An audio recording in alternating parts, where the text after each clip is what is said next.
Hey everybody, how you doing? Welcome to Beyond the Gatekeepers. I am Bishop-elect Vanessa M. Brown. First, we want to apologize for our delay tonight. We are so sorry we were experiencing technical difficulties, but now we are back in motion. We ask that you do us a big favor. Make sure that you share Facebook Live and YouTube. Welcome to everybody on Facebook Live. Welcome to those of you on YouTube. Welcome to those of you that are on LinkedIn and on Twitter. We're so glad to see you on tonight. And what we want to do is we want to make sure that we know where you are from. Our trustees are always here and faithful to us that are with us on Facebook and on YouTube. So I see you all decided that you were going to wait. So let me start shouting you out. Make sure you tell us where you're from, please, and give us your name. So I see we have Albert Reed here tonight. Welcome, Albert. Thank you. Golden Halo from Connecticut. Welcome. Deacon Marlene McLaurin. Welcome, trustee from Unity Fellowship of Baltimore. We're so grateful that you're here. Of Columbia, we're so grateful you're here. And Pastor Siegfried Benton, Temple Hills, Maryland. Clarence Holmes, welcome from Oakland. Boaz J. Parker, Philadelphia. Pastor Boaz, I remember that name. Bless you. Thank you for being with us. Deacon Ronnie Jordan, welcome. Rancho Cucamonga, California. Dr. Chella Belcher is here from Connecticut. Oh, yes, the people are coming in. Coming in. Elder Sharon Gill from Maryland, thank you for being here. T. Mark from Durham, North Carolina. Apostle Jabari Douglas is in the house from D.C. Thank you. John Arrington from New Jersey. Cheryl Moore from St. Louis. Oh, wow. Pastor Paul Bailey is here with us. We're looking forward to seeing you next week, Pastor Paul from London, from the UK. This is going to be a rich conversation tonight. I see Big Rainey's joined. Thank you. West Seattle, Washington. So good to see you. Good evening, Reverend Tanya Jackson from Delaware. Thank you for being here. I see you all here on tonight. Thank you for hanging in there with us. Please make sure you like and you share. This is a conversation that we all need to be having. I see you, Kelly Isola from Unity Village, Kansas. Thank you for being here. We're so glad that you are with us. This is going to be a rich conversation, like I said, and we're not going to delay it. We know that people are still going through changes and challenges as it relates to trying to fly in and out of the airport. And so a lot of us had torrential rain on the East Coast over the last couple of days, but particularly on yesterday. Few folks contacted me, told me that their roof was leaking and caved in on them during the storm on last night. And so we're glad that the storm has passed and adjustments are being made. And so we want to continue to pray for those who were affected by the weather. We also want to continue to pray for those who are in the Midwest and the East Coast. We realize that the fires from Canada will start and have not stopped. And so they're expecting for the air quality to be poor starting on tomorrow through the weekend.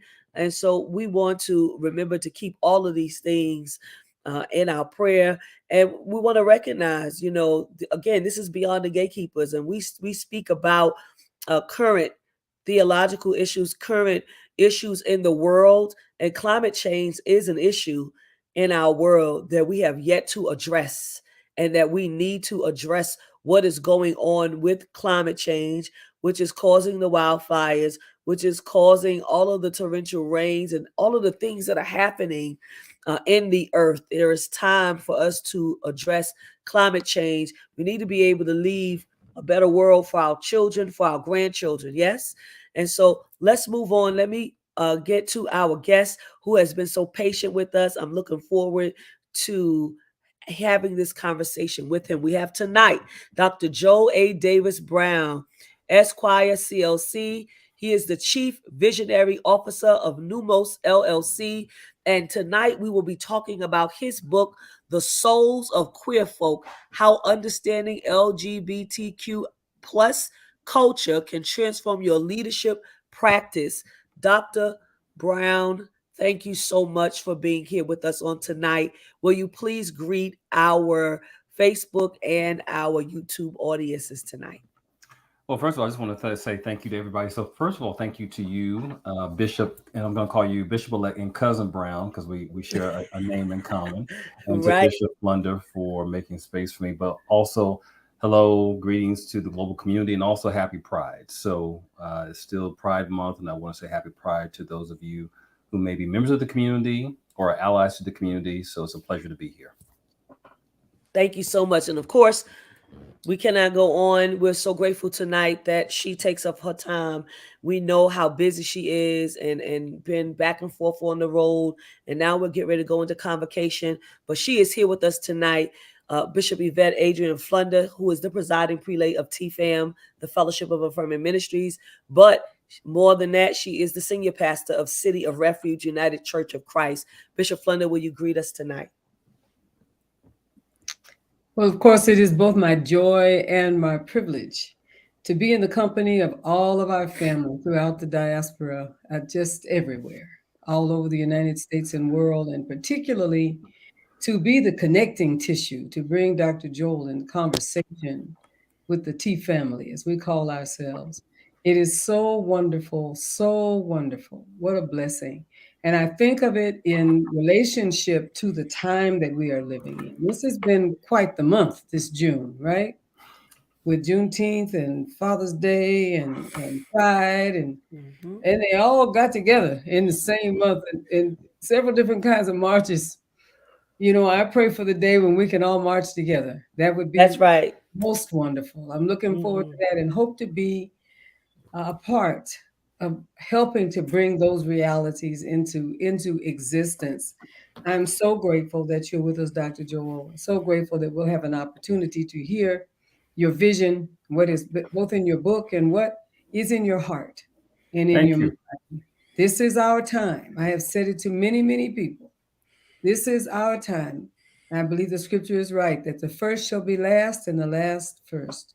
And the question is whether or not we will see it as our time. We who have experienced such incredible negativity, both as women, as people who are LGBTQI affirming, as people who are people of color, there's a coming together, there's a convocation on the edge, on the margins. And I am so glad that we have a person with us today that knows something about the convocation that is just ahead of us. So we welcome you, Dr. Joel. Amen. Pleasure. Pleasure. Thank you. And just the other thing I wanted to make mention before we get into the conversation, Bishop, do you know that Dr. Joel lives in San Francisco? I do now. Yes. We're going to have to do something about that. Uh-huh. Indeed. Well, All right. one secret I'll say, Bishop Flunder, I've known about you for many, many years, and for whatever reason, just busyness or whatever it is that sometimes keeps people in other places, I knew that at some point we'd come full circle and I'd have an opportunity to have audience with you and connect with you. So it's a pleasure. Well, I am extremely glad. I was with the San Francisco Pride early, as my grandmother would say, early 4 day in the morning. Yeah. This will be the first time that the Susan Tolka's group, was somewhere between 2,500 and 3,000 people in that early morning Wow. breakfast before the Yeah. march. Hmm. This will be the first time that they have ever asked us to come and offer prayer at the beginning, Oh, wow. Okay. which spoke volumes to me.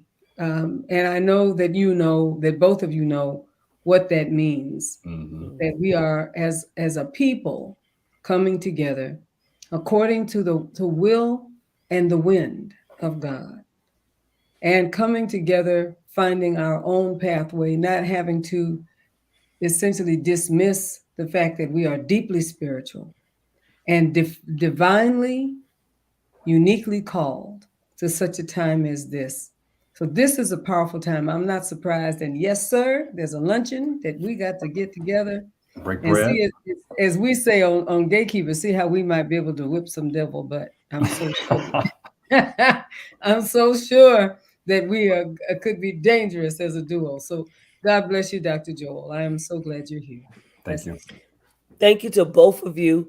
Really quickly, Chuck Hunt, thank you for being here. Kristen Walker from Rochester. Reginald Nichols, thank you for being here tonight. Stephanie Hardaway from Kansas City, thank you for coming through. Corinthia Caston, thank you again. Rod Brower from North Carolina. All of the great people, thank you for being here. Make sure that you share this live. We are talking to Joe Anthony Davis Brown. He's got a new book, The Souls of Queer Folk, How Understanding LGBTQ plus culture can transform your leadership practice. And good evening, Bishop-elect Sonia Williams. Love and light to you. Okay, Bishop, not Bishop, Dr. Joel, could be Yes. Bishop. You never know. Dr. Joel, you could be Bishop. Who knows? You wrote this book, powerful book. I got a chance to read it. And so I'm going to ask you so that you can tell the listening audience what provoked you to write this book.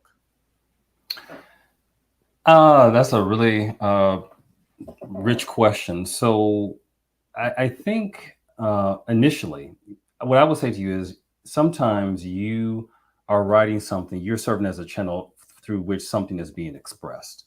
So I can tell you now why I wrote the book, but at the time I wasn't quite aware that Spirit was using me to channel this book and to allow this truth to come through. So initially, 7 years ago, I started writing this book or conceiving this book because I was still entertaining the question, which I had entertained since I was a kid.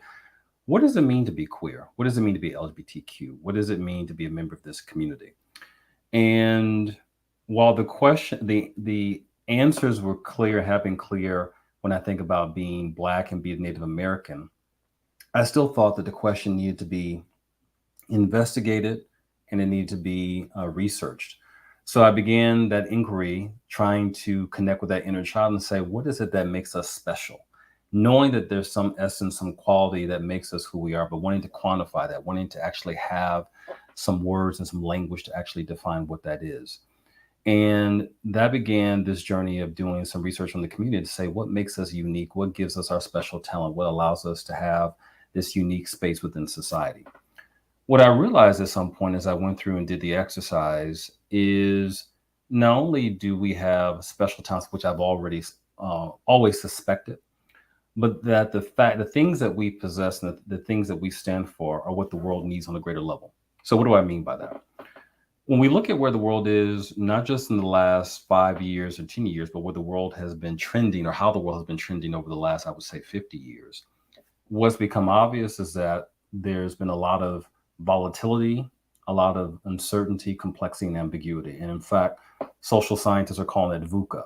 So I don't want anybody out there to get nervous because VUCA is not a COVID strain. It's not anything like that. VUCA stands for this new phenomena of the new world in which we live. And as I thought about that, and I've heard people say, we need to be more adaptable. We need to be more flexible. We need to have skills to survive this new reality. And it occurred to me that the people who know how to survive this new reality are those who've always survived this reality. People who've lived at the margins of society, people who've been ostracized, people who've been stigmatized. So, and that would include, and it's not exclusive to, but that would definitely include the LGBTQ community. People who have not only survived, but have been able to thrive. And so when I look at our community and I think about what it is that we stand for, what it is that we emulate and symbolize, what I think about is what's that special quality, or what's the essence of who we are that allows us to still be as strong and as vibrant as we are, even in 2023 when we have 650 plus anti-LGBTQ bills that have been introduced across the country. And so what we stand for and what we are is what I think the world could benefit from if we simply paid attention to and honored and believe that this community was worthy of study. This is not just something for those who are external to the community, but also for those who are members of the community who may have forgotten or may not remember who they are, what their talents are, and the legacy that they come from. So that's why this book was written, not just as a leadership guide, but as a personal growth book, a cultural attaché, and as something hopefully to help people awaken the leadership capacity within themselves, because we know that leadership doesn't begin with other people, it begins internally. So that's what inspired me to write this book. That's so wonderful. And you really covered all of the bases in answering that question. And when you talk about leadership, I know that you're not just talking about church leadership. You're talking about corporate America. You're talking about anybody that has some kind of, community based organizations. If you are running any kind of company and you have leadership in there, you're talking to those people as well. Yes? I would even say it goes even deeper than that. If you are trying to just get through the next day, you have to lead yourself before you can lead a team, a group, a community, a circle of friends, a family, an organization, and yes, a spiritual community or a church. So, first of all, how are you going to be your best self? How are you going to honor the gifts that God has bestowed within you? And how are you going to honor what Spirit has given you? That is really what leadership is about. And I learned this from my mom. My mom taught me that before you can be anything to anybody, you have to first understand and know thyself. And so, in doing so, then you can affect greater change, whether it is within a corporate setting or is within a community setting. So, this book is really an opportunity for anybody to ask themselves, am I living up to my values? If am I living up to my aspirations and goals? Am I really in keeping with or keeping in sync with the things that are really important to me? And we've seen a lot of leaders over the last, I would say, 10 to 15 years who have had more of an external agenda. They've been focused more on popularity. They have, in some ways, been sycophants and been people who have not really had a moral compass. And I think if you understand who you are and what you're about, that's where the journey must start first before then you seek to lead other people. So it really comes from a personal growth standpoint and from an internal lens. I love that. So that means that anybody can read this book. It's not just for a group, a certain group of people, which is very powerful because I believe that I've heard that terminology so many times. Know thyself, know thyself, know thyself.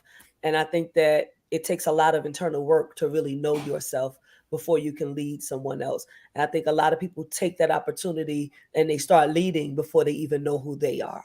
Right. And Right. so go, Oh, I'm yeah. sorry, I didn't want to interrupt you. So No, go ahead. when you think about the LGBTQ community, so of course we're in the middle of Pride, and many of us have gone through a process called coming out. And many people may think that coming out or reduce coming out to simply letting someone else know this is who I am, this is how I've been endowed, or these are the gifts that have been given to me, this is how I show up or identify within society. But coming out is the culmination of having done deep exploratory work within oneself to understand where do I begin and where does the world begin? What is it that makes me who I am? To look into the shadow side, to be clear about what are my strengths, what are my developmental opportunities, how could I exhibit greater self mastery? And sometimes simply just saying, I choose to be myself is the most courageous thing you can do. So this community has a lot to tell and to teach the world about how to embrace oneself, how to love oneself. When you see someone out there walking in the street, marching in a parade, or simply identifying, saying, I'm a member of the trans community, I'm gender queer, I'm bi, I'm a lesbian, I'm a woman, I'm same gender loving. To do those things, or two spirit, to do those things requires a great deal of courage, which I think sometimes even today we may take for granted. That, oh, this person just came out today and they're out and they're proud. Given the barrage, the onslaught of negativity, bias, and discrimination that we're facing even in 2023, it takes courage, but it takes deep spiritual work. And I want people to understand that it isn't just an individual act, it isn't just a political statement, it is a spiritual practice to have come out and to identify so strongly. And we know that, two spirit people in many Native traditions were the people who were kind of the conscious of the community. They were the spiritual leaders. And I think in some respects, in fact, many respects, I think queer people can also serve as spiritual guides for the world, not in terms of teaching theology, but in teaching people how to live more authentically, to live more powerfully, and to live unabashedly without apology for who they are. Thank you. Bishop Flunder, I know you want to jump in. My whole soul got glad while he was talking.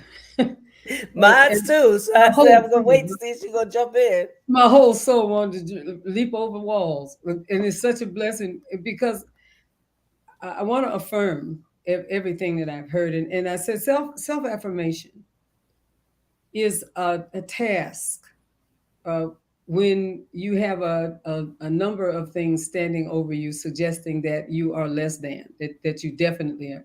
And self-affirmation is holy work. We have to be in agreement with our Creator that we are fearfully and wondrously made. Self-affirmation has to be the kind of holy work that has the power, what I call the power of no.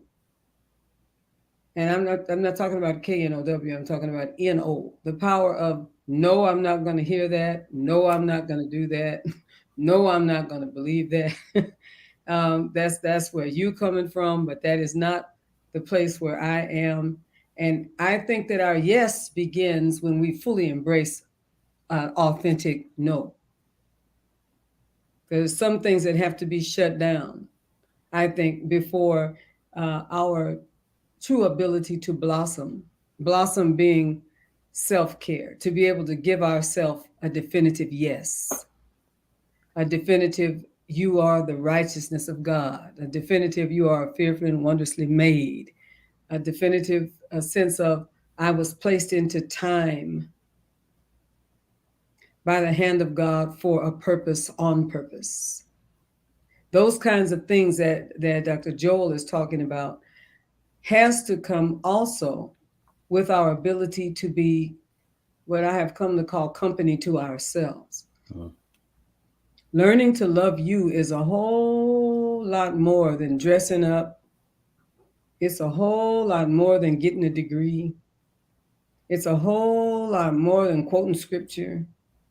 Learning to love you, you can only know, I think, we think, this book suggests, you can only know how to learn to love you when you spend some time with just you. And that is not time that was wasted. Because you have learned now to know you. That enhances the power of no. If you understand, KNOW has a wonderful ability to put NO, if you understand, out in front to stop things, negative things from coming to you. If you know yourself, KNOW, you can manage no when people start telling you who you can't be, what you can't do, what you can't have. I love this. This is, hallelujah. It's rich. It's rich, Yes. isn't it? And one more sentence and I'm going to quit. Yeah. Then you lose some people, right? Yeah. Because you will lose some people. And I think that Dr. Joel is saying that to us today. You lose some people in order to be self-affirming. But that's true in religion in many ways. You lose some people when you start saying, I don't care if you are the God of this whole organization, honey. I disagree with that. What you just said. And you will lose some people. You have to be able to hear what this man is saying today. When you lose some people, but you keep yourself, you are in a very powerful place for God to be able to use you. Okay, I'm gonna stop talking because I just need him to know we are definitely on the same Yeah, street. we're on the same page. For those of you that are just tuning in, this is Dr. Joel Anthony Davis Brown, and he is talking about his new book, The Souls of Queer Folk, How Understanding LGBTQI plus culture can transform your leadership practice. And I'm so happy to have him here. The delay was worth it. So here's my next question. What is queer wisdom and why is it important? I think you gave us some queer wisdom already, in you talking, and so did Bishop Flunder. But tell us, what is queer wisdom and why is it important? I would say queer wisdom, first of all, is multidimensional. So I wouldn't be able to do justice by today by saying all that it encompasses, but there are some core components. But what I would say is this: each person, particularly in the queer community, but it exists in other communities as well, has what I call a cultural genius. So what do I mean by a cultural genius? You have social and spiritual and intellectual acumen that you've acquired by virtue of your cultural pathway in order to live and to thrive in our society.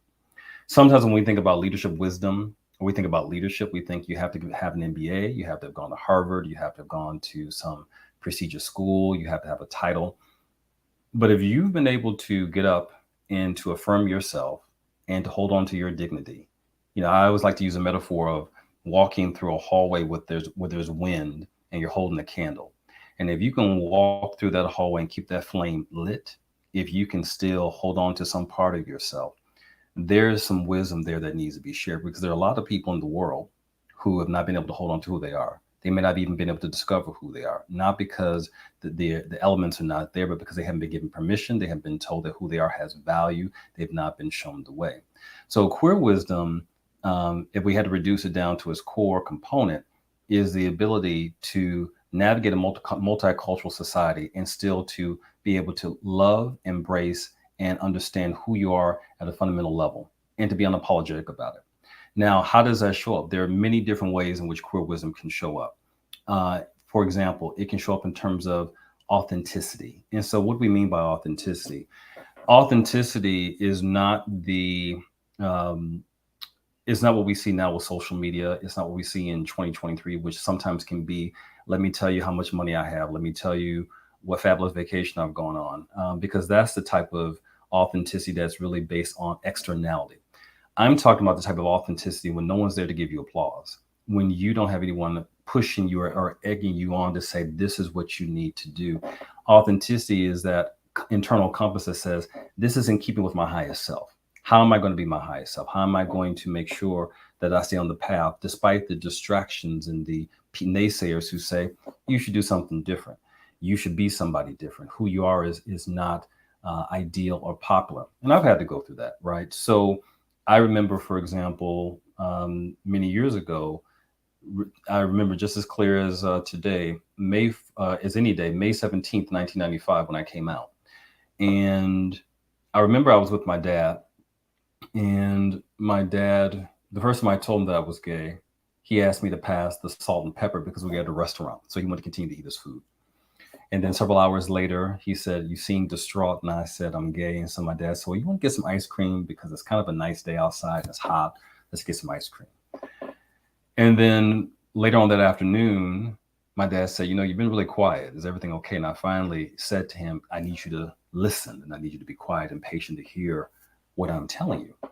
And he got very upset, and an argument ensued. And then my dad said, as I was leaving my dorm room and I was upset, and he said, go do whatever it is that you all do. And I'll never forget that, because as I walked across the University of Minnesota campus and I thought about, well, what is it that we do? I had this sense of myself that we're much more than what people make us out to be. Despite what people say, I know that I am much more than what people would make me out to be based on whatever external factors they want to take into account. And there was no book. There weren't people there to tell me that necessarily that everything was okay. I had to figure that stuff out. And I knew internally, based on my relationship with my higher power, with spirit, with God, that things were going to be okay. But it wasn't always the case. But there's wisdom in that, because sometimes you don't always have a clear roadmap. You don't always have someone, a personal coach, or some advice on Google to say, this is how you need to move forward with your life. And sometimes you just have to push ahead. And sometimes you have to just trust yourself. And sometimes you just have to continue to apply stubborn effort, even when no one else is there, even when no one else is there to like what you did because you posted it on Facebook or whatnot. And so queer wisdom speaks to that resilience. It speaks to authenticity. It speaks to non-binary thinking. If we want to take another dimension where you don't just take what's presented before you and say, well, this is all that these are the two options that are presented to me. This is the best I can do. Queer wisdom is saying, there's a different option that I haven't even considered. That's not even been conceived. That's not even been presented to me. And I'm going to reject the idea or what's been presented to me as being the only options I can use to pursue whatever goals I have in my life. So that's what queer wisdom is. And it's something that, as I talk about in my book, has different dimensions to it. And for those who are listening who think, well, do I have to be queer or identify as queer to possess or to use queer wisdom? No, you just have to be queer-minded.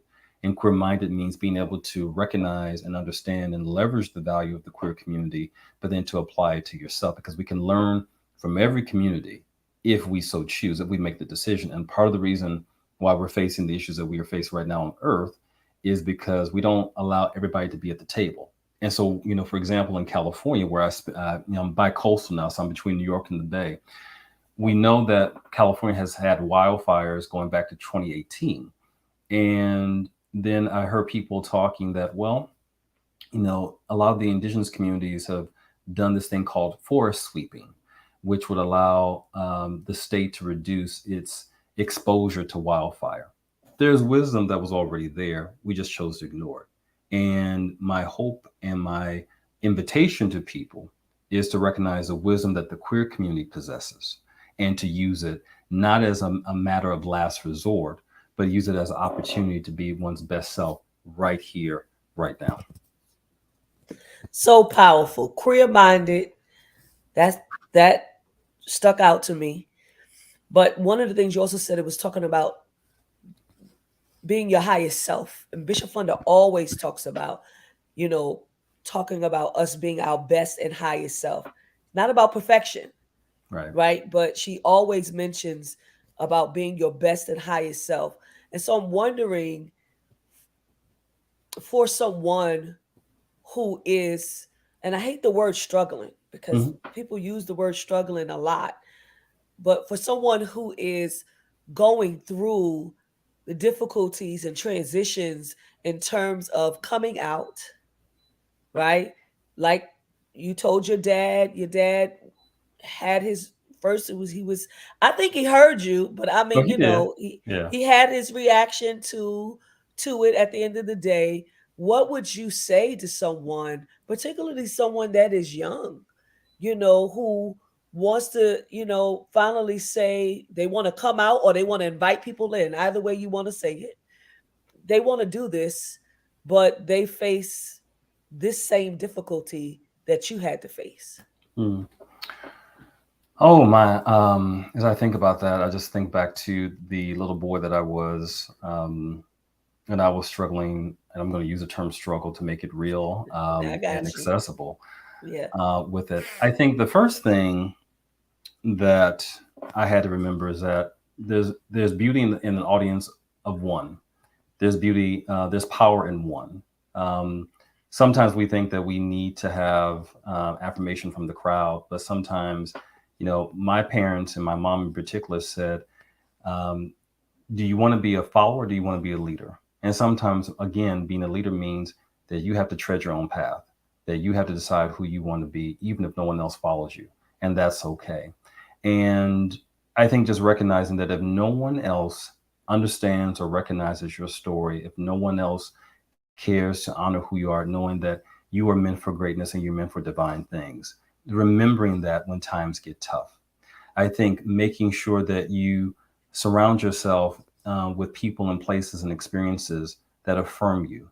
I'm not a fan of going to people or drawing from the well when people want to unaffirm you or to tell you that you shouldn't do certain things. And that can be hard as a young person, but finding those people who affirm you and using those people to support you, to honor you, connecting with the community, making sure that you go out and you understand the history. I think learning from the history is so important because what I started to realize as a queer person of color was that there were so many people who had come before me that I had no idea about, whether we're talking about the Bayard Russins or if they were talking about the people from the Harlem Renaissance, without which we know there would be no Harlem Renaissance. Even if we look at people like the founders of Black Lives Matter, these are all giants. These are all heroes and sheroes and super people who have done really great things. And that helped me to realize that I really wasn't by myself. And in fact, history is full of stories of people who've been able to do powerful and great things. And recognize that sometimes the success for a day is just getting up and being able to look at yourself and say, I like myself, I love myself, I embrace myself, even if no one else is there. It's not easy at times. And I don't want to pretend that it is, particularly sitting here in the global north and the global west, having as much privilege as I do. And I also know that I have friends in places like Uganda. I have friends in places like Russia. I have friends in Singapore who have managed to get up every single day and fight and to take care of themselves, but not to place their dignity in the hands of other people. And I think that's the main thing, is if you can find some practice and some ritual or some way every day just to affirm yourself and just to make sure that you keep out the barrage of negativity, then you have accomplished a major thing. And recognizing that the journey for many of us doesn't have to look the same. It's not going to be. I saw, for example, last year there was an athlete who had a movie made for him or about him and his coming out journey. Many of us are not going to have that type of celebrity and stardom. Many of us are not going to be in front of a camera, but there's still power in being able to say, I see myself, and to find those people when it's appropriate and warranted and safe who can affirm us. And then to continue to replay and to honor that narrative every single day of, I know who I am, I understand my greatness, and to continue to move forward and know that at some point things will change, things can be different. You can be exactly and live the life that you want to. And I, like anybody else, am a living example of that, because I can tell you, life hasn't always been easy. I think, what's the poem? Life hasn't been, I forget it No now. crystal stair. A No crystal crystal stair. stair. Life Yes, has sir. been a crystal stair. My mother used to say that to me all the time. So when you look at people and you see their success, also understand that they're containers of stories, and their stories also probably contain examples of how to overcome hardship. But recognize that you can write your own story, that you can do it in your way, on your time, when it feels right for you. Powerful. Powerful. We have a question from the audience. I have two more questions, but we do have a question for the audience. I want to recognize that. And so the question is to you: is there a connection between this work and W.E.B. Du Bois, The Souls of Black Folk? There is, and I'm glad that question was asked. So I'm a big fan of W.E.B. Du Bois. And of course, for those who may or may not know, The Souls of Black Folk was kind of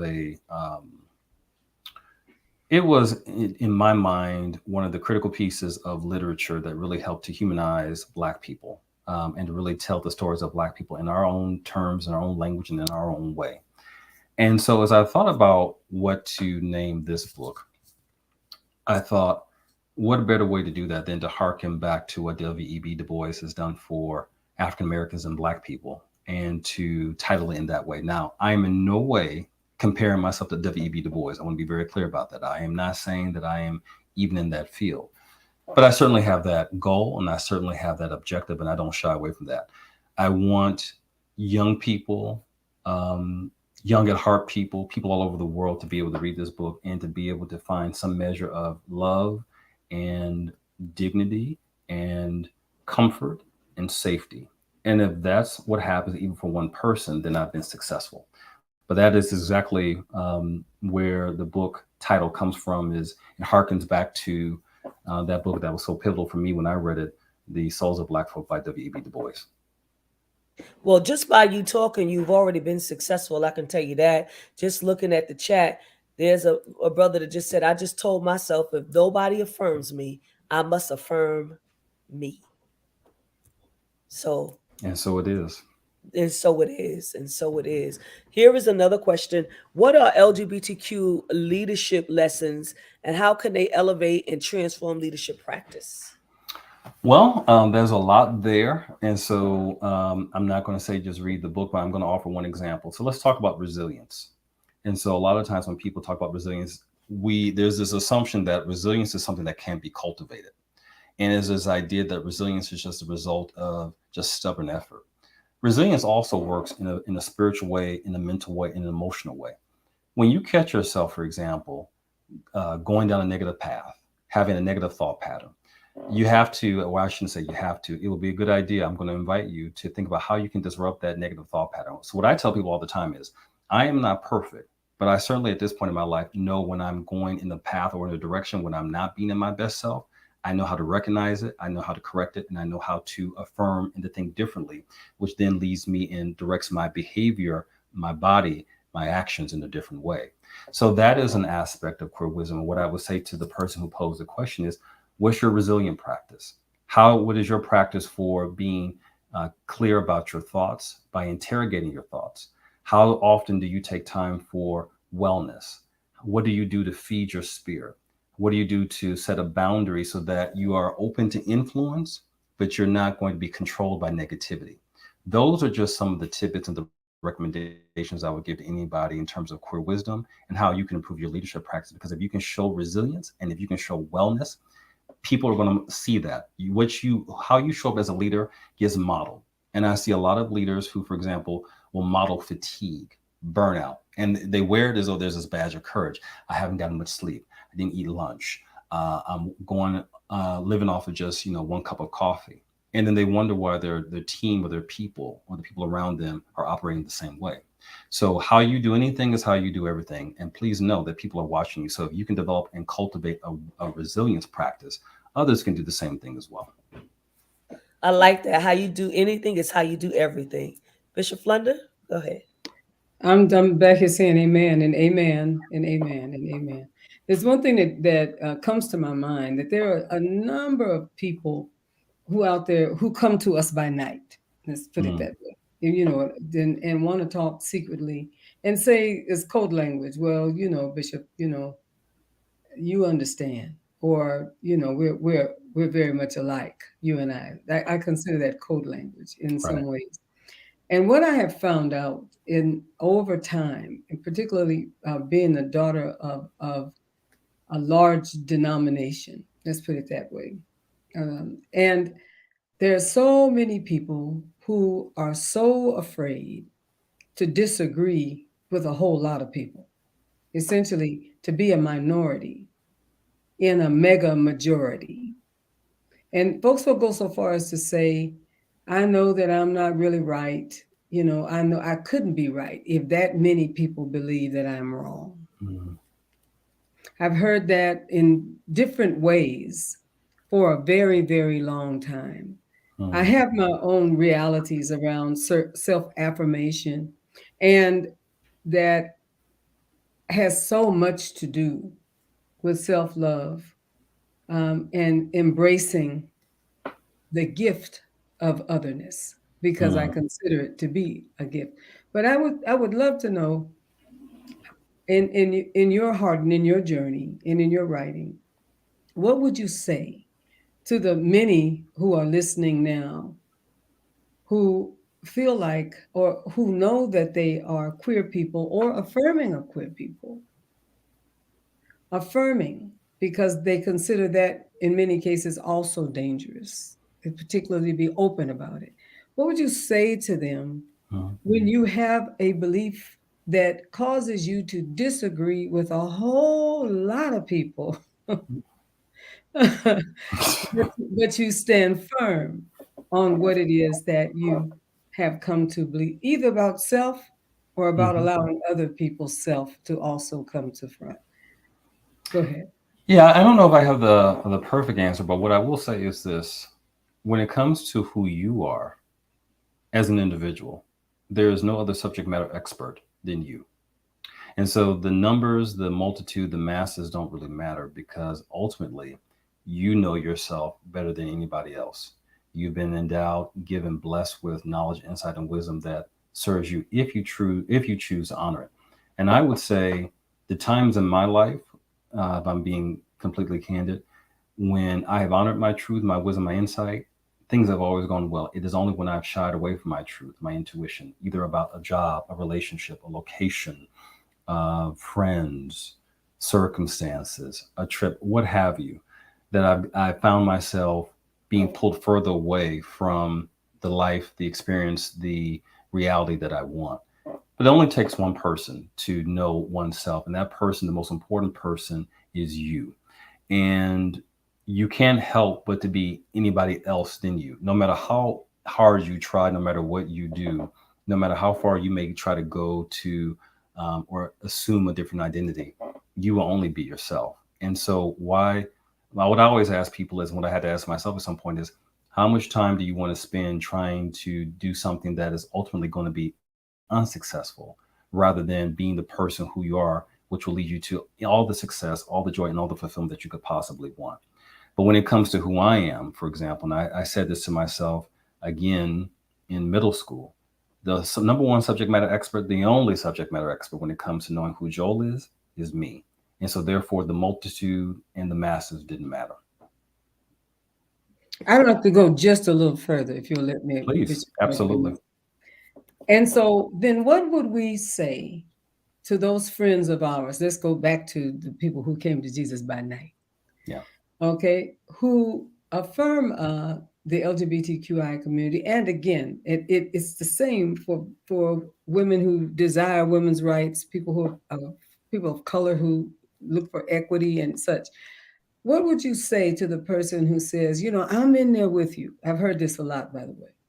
Mm. I know who you are and I'm in there with you, but I can't, let everybody know that. I would love to know, how does that impact you? Because there are a number of people that are listening tonight who are people that I know, we know, who are friends, but they are friends cautiously From a Mm. distance. from a distance. Yeah. What would we say? What should we say to those folks who are really a part of our lives? And I believe that they love us and we love them, but they won't do it publicly. Let's put it that way. All right. What So would you? just to understand the question, so these are people who support us, but they don't want to be open about it because they're afraid of how they might be ostracized as well. Yes, and I don't even know if support us is the proper word. They are a part of our lives, and when they're with us, they're positive Mm. and kind, but they're very concerned about being seen and or people thinking of them as people who affirm, Ah. if you understand. Yeah. Well, there's a couple of things that come to mind. And maybe this is my New York impatience coming out, but what I always say to people is, you're 100%. You're you're Did you say New York impatient? in New York impatience or New York I'm or I'm from New York. I'm not impatient. yeah. I will say I certainly have been, and what I would say is, what I've said to people is, you're either 100% in or you're 100% out. And what I mean by that is, you love me for who I am, and you love me in ways that are affirming and proud and boisterous or not. I don't. I'm not necessarily needing or wanting someone to be quiet about their love for me, tepid about their affirmation of me, to be indecisive in whether they embrace me or not. Certainly, you want to give people their own space and time to adjust, because I know it took me time to get adjusted to who I am. But I think about the people who I keep close and people who've been there for me. They are unapologetic. They are 100% committed to honoring me in the ways that they need to. And so, what I would say is, when you have people around you who may say, well, I don't know if I can support you, I want to be quiet or whatnot, let people figure out their own journey. But just know that the relationships that we accept for ourselves in some ways speak to what we believe we deserve and what we believe that spirit in the universe can provide. And I know and trust that when we take one step towards what we believe we deserve, the universe and spirit take 10 steps back towards us. And the types of relationships that we allow say a lot about who we are and what we believe we deserve. And when you say to someone, people who are close to you, this is who I am, and I am not going to apologize, or I don't want someone to be embarrassed by who I am or to be shy about their love for me, then you will attract, I think, more people who will honor you in the way that I think you deserve. And so for me, that's what served me. That may not resonate with everybody. And I understand how difficult it may be if you have family and friends who you love and you care about who don't affirm you. But I also know and believe that spirit speaks through relationships.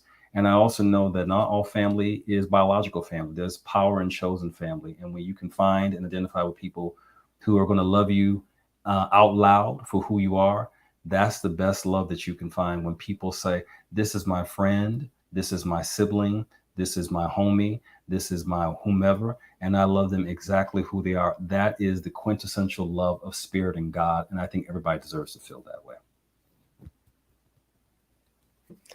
Beautiful. That was great answer. And I know that people are taking in things that you're saying. And like you said, it's not just one thing, it's multiple things, it's layers that you can keep going on with that. So we're going to start winding down. But before we do, I want to say two things to our listening audience. One is that if you have a question, I will take one or two more questions. Write the word question and then write your question so that we it doesn't get lost in the commentary.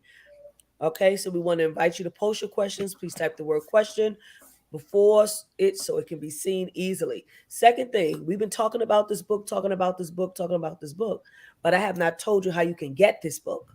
And you can purchase this book. I got mine's on Amazon, right? But Dr. Joel, is there someplace else that you are recommending to people, or is Amazon fine? At this point, you can go anywhere that any online retailer. You can go to your bookstore and have them order it. Your local bookstore. You can go to Barnes and Nobles, and so any place that online that sells books, it should be available there. So please make sure you go and pick up a copy. You can get ebook, you can get paperback, you can also get hardcover as well. I will be working on an audiobook. I know there are a number of people who don't read books. I didn't know that people who read books don't listen to audiobooks and vice versa. So next month I will be recording the audiobook, and that should be available sometime in the fall. So if books are not your thing, reading them is not your thing, just hold on, be patient, give me several months to get myself organized with the audiobook and get that completed. And then you'll be able to purchase the audiobook if that's how you choose to access the information. Awesome. Pastor Sue is going to put the link in the chat. And if you want to know what the name of the book is and you just came in, it is The Souls of Queer Folk, How Understanding LGBTQ Culture Can Transform Your Leadership Practice. Now, here is this question here. Someone wants to know, this is from the audience, did you and your father ever make amends? We are healing now. And actually, that's probably going to be my next book on healing. Excellent. And as I say that, I can already hear my mom, my brother, my sister, and my partner saying, slow down, enjoy this, you need to rest. And I do need to rest. But I also love writing. And I also, when I feel inspired, that's when it comes out. So my father has a terminal illness. I don't know how much longer he's going to be with us. And this is important, and we've been able to heal our relationship in a way that feels honoring and appropriate for both of us. Is it perfect? No. But what I would say to you again is, because of the journey I've had just in terms of accepting myself, I know that I've done all I can. And I know that Spirit is going to take care of me and going to take care of the relationship as best as possible. So we talk every week.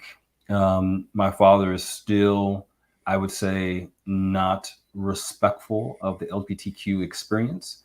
And that is okay, because I don't need him to be. And what I realized at some point is, again, no matter what anyone else says, the love that I've given myself has made it easier for me to be able to exist without need or want for anybody's approval. And that, fortunately, is something that I learned from my other parent, my mom, who taught me the gift of loving myself and never to look down to anybody or for anyone who didn't understand or respect who I was. Go ahead, Bishop. Something came up for me that I have never, I don't think, ever shared. Gatekeepers, since we've been involved in this community, this gathering. Yes. I had a childhood friend, Bishop-elect Vanessa and Dr. Joel, who was very, very close to me, coming along in the same church. Long story short, she had a very serious illness and was struggling for a number of years with that illness. And we separated, our lives separated, particularly when I was responding to what I believe till yet to be the call of God on my life. And certainly when Shirley and I got together, which would have been almost 40 years ago, 39 years ago. And she became real distant in my life. Long story short, as she got progressively more ill, she started reaching out for me. And I reached out for her, and we had a chance to talk and had some old stories to tell. And in our conversation, she said, well, I still really want to be close to you, but I cannot abide your lifestyle. That's what she said to me. She said, I just cannot.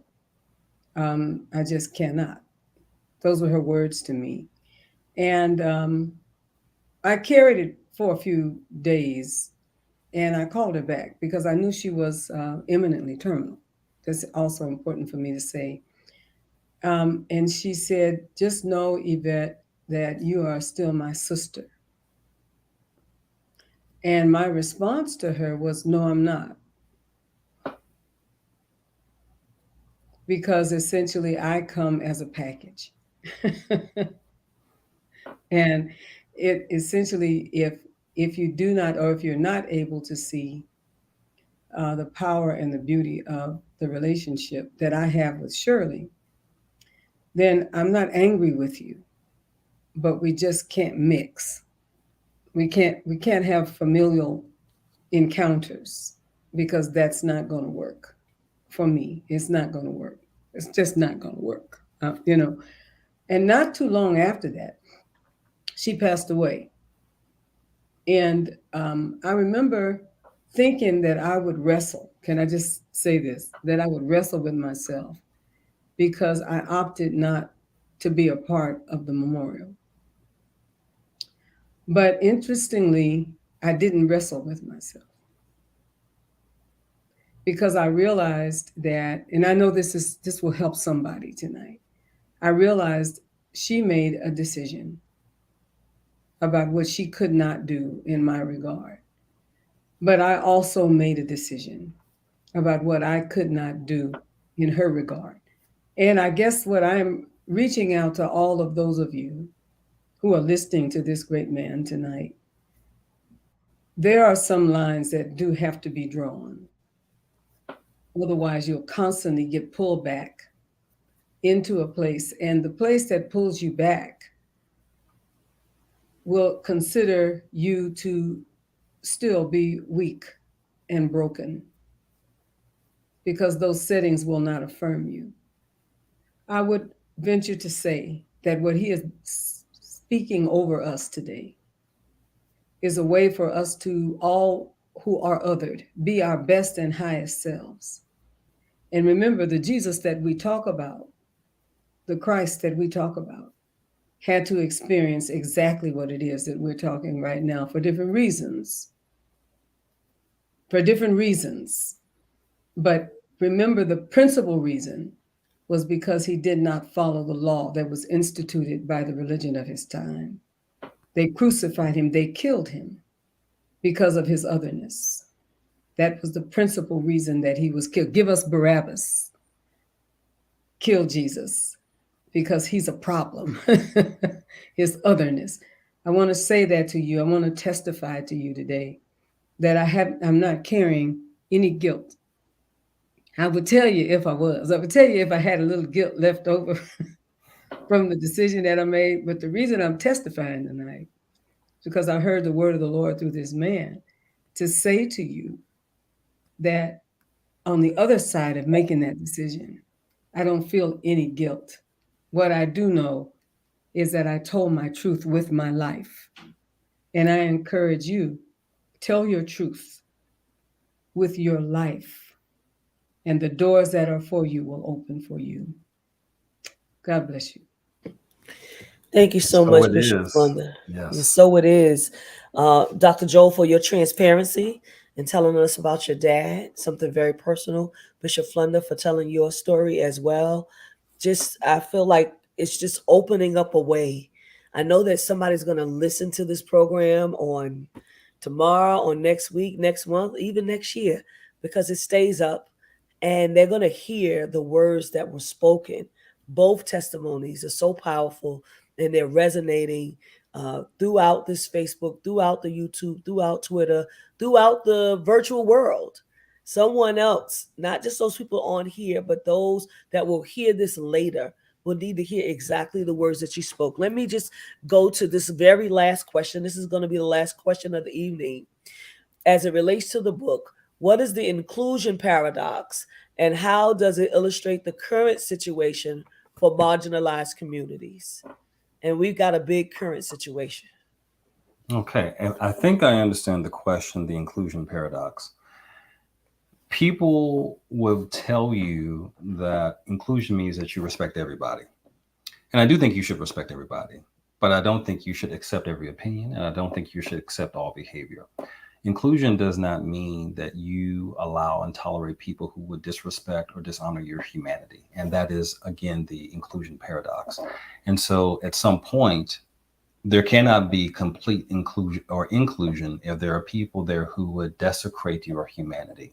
And sometimes what I see in the news and in with pundits and whatnot is this false equivalency of, well, why can't we all just get along? Why can't you respect? So, for example, I had an interview in LA about 2 weeks ago, and someone said, well, why can't you respect the fact that this group has different views? And I said, well, I respect or I accept, excuse me, that they have different views, but I don't have to respect any view that suggests that I should be a second class citizen, that I'm an abomination of God, or that my people are somehow unworthy of simple, decent human respect. No, I don't have to respect that. And people can think whatever they want, but when you walk outside your door and you live in a multicultural society, you should probably recognize at some point the 8 billion people on this rock probably think differently, have different lives and different cultural backgrounds. And if you haven't understood that, that to me is unfortunate, but it's not an issue or a problem that I'm going to spend personal time and energy focusing on, because again, I don't have time to accept that type of reality when you have people who would dare suggest that people should not be welcome to what I would call the table of humanity.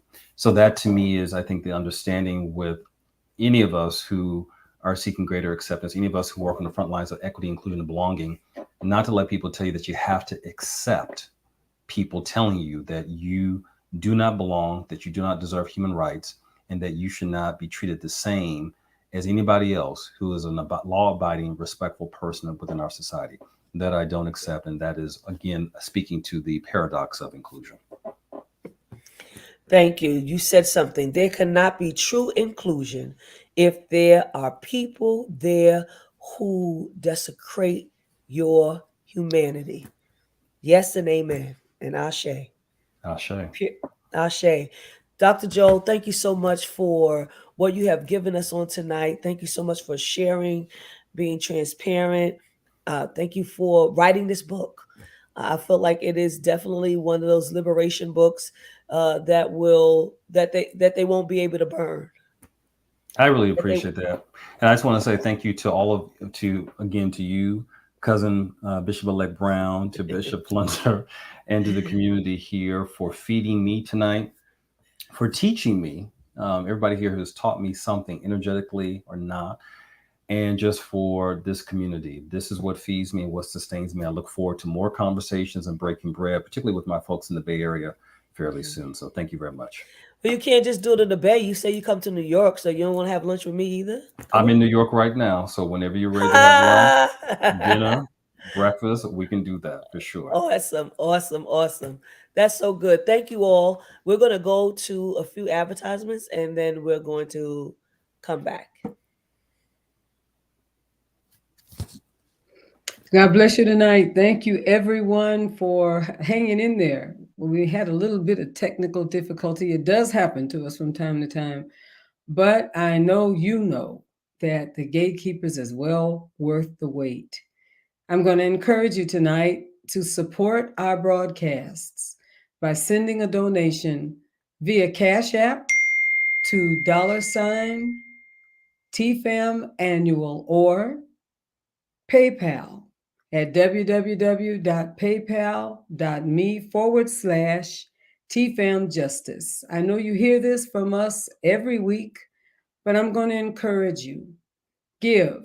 I am so sure that the Spirit of God and good is speaking to you in this moment to make a contribution, to be a blessing to this broadcast, to absorb the expenses that are associated with it, and to expand and grow in our future.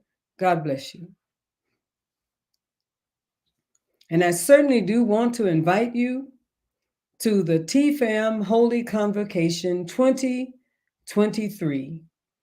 Our theme, miracles, signs, and wonders. And I am so sure, I am so certain that the Spirit of God and the presence of God will bless us and visit us and speak to and through us for such a time as this.